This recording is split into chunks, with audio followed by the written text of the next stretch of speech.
397년 아신왕은 광개토 대왕에게 패배하고 굴욕적인 항복을 하면서 이에 대한 원수를 갚고자 외나라와 가야까지 끌어들여 전쟁을 하고자 했습니다. 그래서 외나라의 태자를 볼모로 보내 화친을 하는 한편 그들로부터 군사를 지원받아 황해도 일대를 공격하기 위해 군사를 일으켰는데 고구려의 철벽 수비를 뚫어내지 못하며 결국 철수할 수밖에 없었습니다. 수년간을 고구려와 싸우며 황해도 일대의 영토를 회복하고 북진하고자 했으나 계속 실패하였는데 마침내 405년 아신왕이 갑작스레 승하하면서 외나라에 있던 태자는 급히 귀국해야만 했습니다. 결국 아신왕의 뒤를 이어 태자 전지가 다음 왕위에 올라서게 되니 이가 바로 백제 18대 국왕 전지왕이 됩니다. 그러나 전지왕이 외나라에서 돌아오기 전까지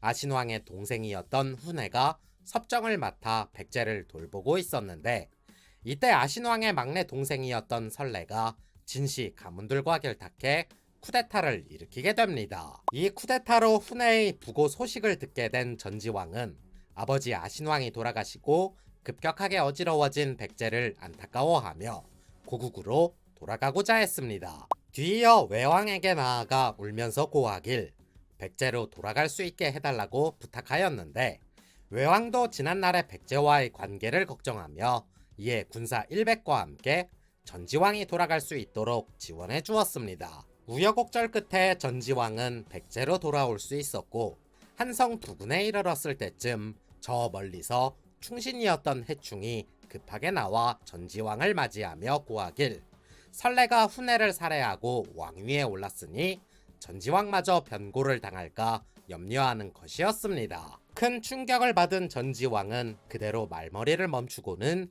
그곳에서 대기하였으며 해충을 비롯한 해씨 가문은 필사적으로 이들을 몰아내고자 하였으니 결국 모든 사람들이 힘을 합쳐 설레를 죽이고는 전지왕을 궁궐로 맞이하게 됩니다. 전지왕은 자신을 무사히 왕위에 올려준 해씨 가문을 진심으로 고마워하며 그때부터 해씨 가문을 매우 총애하였고 이후 각 요직의 해씨 가문의 사람들을 임명하면서 정치적 친위 세력으로 만들어가기 시작했습니다. 하지만 해씨 가문의 위상이 높아질수록 반대로 전지왕의 왕권은 점점 위축되었으며 이들이 왕의 총애를 등에 업고 국정을 좌지우지하자 융숭했던 백제도 점점 나락으로 떨어지고 있었습니다. 결국 혼란스러운 내정 상황을 꾸역꾸역 버텨가던 전지왕이었으나 결국 420년 승하하게 되면서 그의 장남이었던 구이신이 다음 왕위에 올라서게 되니 이가 바로 백제 19대 국왕 구이신왕이 됩니다. 그러나 구이신왕은 재위기간이 8년인 것에 비해 지난 개왕 때처럼 삼국사기에는 단 2줄만 기록되어 있는데 420년 전지왕의 맏아들로 즉위했다와 427년 겨울 12월에 왕이 돌아가셨다는 내용만 있는 상태입니다. 다만 일본 서기의 기록에 따르면 구이신왕의 어머니 팔수 부인이 목만치라는 인물과 바람이 났고 목만치라는 인물이 국정을 마음대로 주물렀다고 쓰여 있는데 학계에서는 이 사료에 따라 당시 백제 상황이 많이 어지러운 상태가 아니었을까 추측하고 있습니다. 그래서 구이신왕의 기록이 여러 문제들로 인해 누락되었고 현재까지 전해지지 않고 있다는 것인데 어찌되었든 구이신왕도 427년 승하함에 따라 곧바로 그의 장남 비유가 다음 왕위에 올라서게 되니 이가 바로 백제 20대 국왕 비유왕이 됩니다. 삼국사기 비유왕 기록에는 구이신왕의 맏아들로 용모가 아름답고 말을 잘했다고 쓰여 있으나 그 뒤에 추석에는 전지왕의 서자라고 하는데 어느 게 옳은지는 모르겠다고 달아두었습니다. 만약 서자라고 한다면 구이신왕과는 부자 관계가 아니라 형제 관계가 되는 것이지만 이 어느 것도 정확한 근거가 없어 모두 추측만 하는 상황입니다.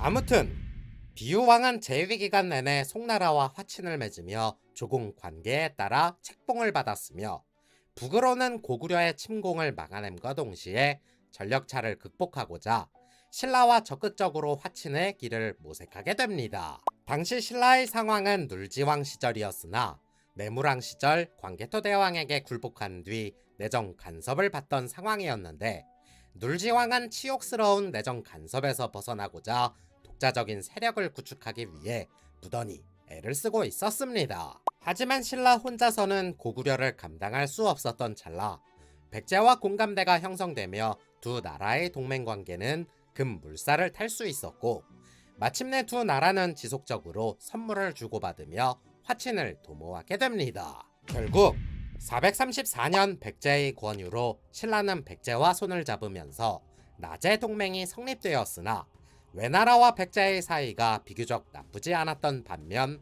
신라 남쪽은 외나라가 자주 약탈했기 때문에 상대적으로 껄끄러운 사이였습니다.